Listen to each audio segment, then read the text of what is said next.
Calls to refer to the Legislative House's Powers and Privileges Act 2004 and also our standing rules, where it is clearly stated that whenever a member stands up to talk, the other member must sit down and must listen in silence is a norm, and that you can only speak when you are recognized. I take cognizance of the fact that each and every one of us is still learning. Even those of us that have been in the Senate for 16 years, we are still learning. So we'll do well to continue to learn. But in the course of my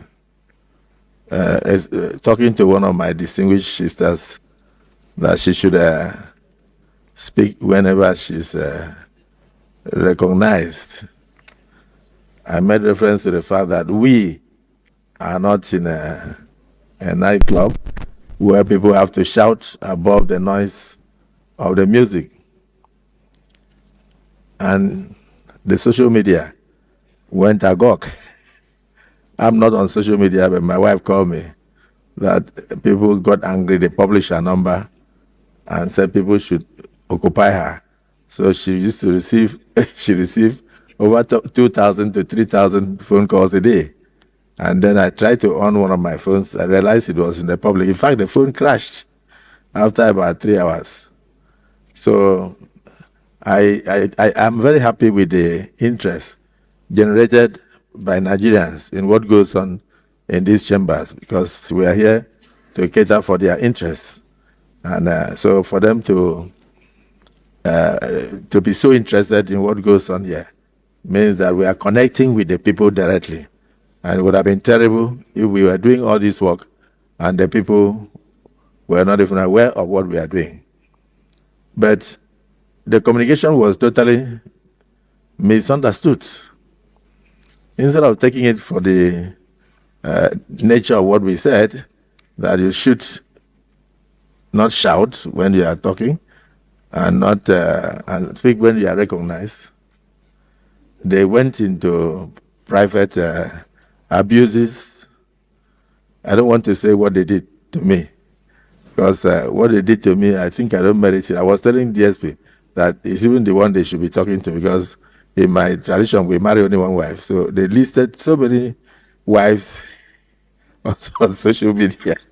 And at the end, it will look as if the Senate president had or has so many wives. When indeed, I'm reporting to my colleagues, I have only one. And I'm satisfied with that one. And she's a beautiful and loving woman. I will not intentionally denigrate any woman. I have a wife, I have 4 daughters. And I always pray that God will lift a girl child to the highest zenith in Nigeria, politically and in business. I also want my children to do well. So, distinguished Senator Natasha, I want to apologize to you if you felt offended. If I had mentioned that we are not in the market, they will say I said you are a market woman.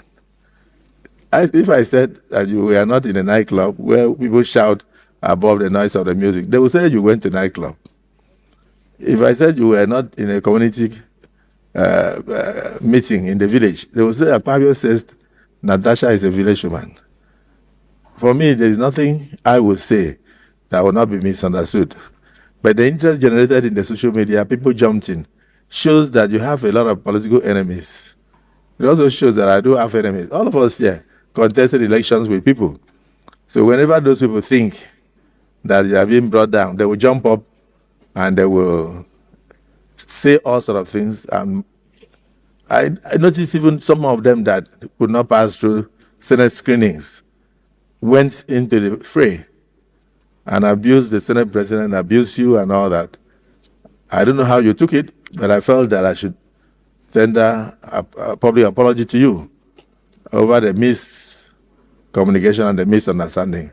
So do accept my apologies, and my colleagues, for anybody who could have felt offended, accept my apologies. I did not mean any harm, and I did not mean what they are misinterpreting in the social media. And I hope this will come to an end. And people should concentrate on things that will move this country forward and not things that will divide us. So I hope the apology is accepted.